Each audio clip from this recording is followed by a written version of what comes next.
नमस्कार, मी प्रतीक्षा प्रवीण कदम. मी हिलेक्स कंपनीची कस्टमर आहे. हिलेक्स कंपनीच्या भांड्यांचं बेनिफिट आहे की कमी तेलामध्ये कमी गॅस वापरून पदार्थ कसे बनवता येतील. म्हणून आज मी तुम्हाला त्या भांड्यामध्ये कमी गॅस वापरून कमी तेल वापरून मी व्हेज बिर्याणी बनवून दाखवणार आहे.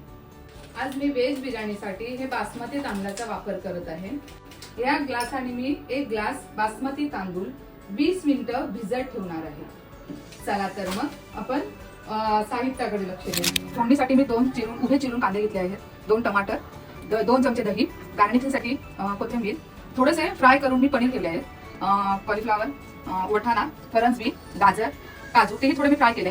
पाण्यामध्ये थोडं मी केसर टाकले आहे आणि तूप, पुदिना, 2-3 हिरवी मिरची, अद्रक लसूणची पेस्ट आणि हा खडा मसाला आहे आणि मीठ आणि हे सर्व मसाले आहेत.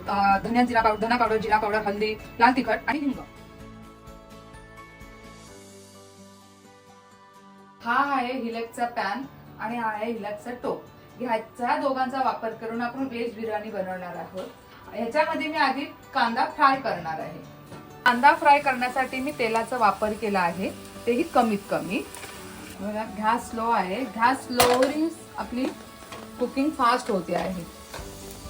बिर्याणीसाठी टोप गरम करायला ठेवलंय. इथला हा भातासाठी पाणी गरम करायला ठेवलंय.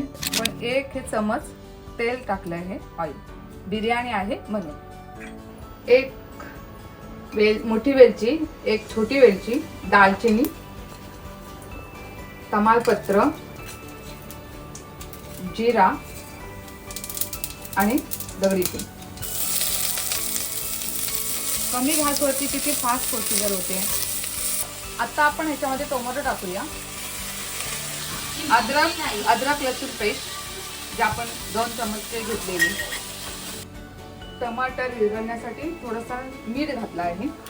हा हिलेक्सचा भांडा आहे, ते थोडं झाकून ठेवूया. इथे आपण पाणी गरम करायला ठेवलेलं ते झालं आहे. त्याच्यामध्ये आपण मीठ टाकूया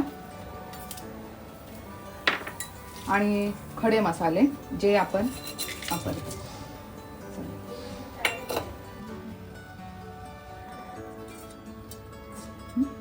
हेही आपल्या हिलेक्सच भांडा आहे, खूप छान आहे. आता आपण हे सर्व मसाले टाकूया. दही टाकूया, वटाणे, फरसबी, गाजर, फ्लावर आणि हलवून घेऊया. आपण हा बिर्याणी मसाला घालूया. थोडा आता घालूया, थोडं नंतर घालूया. भाज्यांचा खूप सुंदर वास सुटलाय. बिर्याणी मसाला पण टाकलाय. आता आपण हा तळलेला कांदा घालूया थोडं आता, नंतर थोडं गार्निशिंगसाठी थोडं धनिया, कोथिंबीर, मिरची आणि पुदिना, मीठ, चवीपुरतं मीठ. आपण आता याचं थोडं काजू घालूया अर्धे. नंतर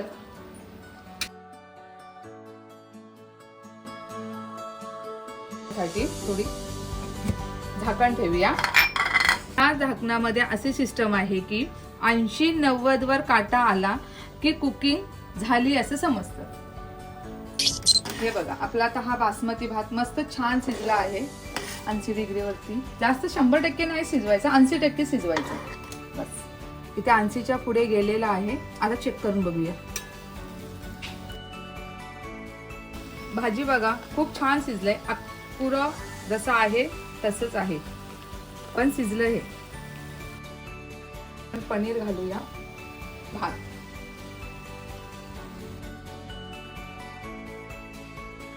उकळलेला पाणी आहे तो थोडा आपण त्याच्यात घालूया अंदाजाने. 1 चमच घी, केसरचं पाणी आहे ते,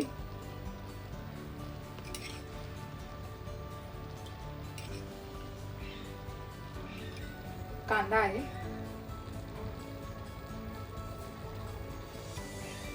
कोथिंबीर, आपण काजू.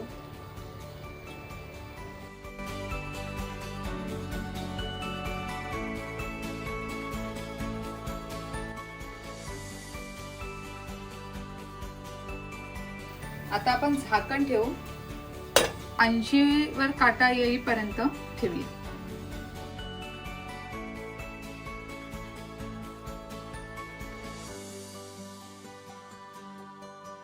आता 80 वर आले आहे. आपण आता बघूया, चेक करूया.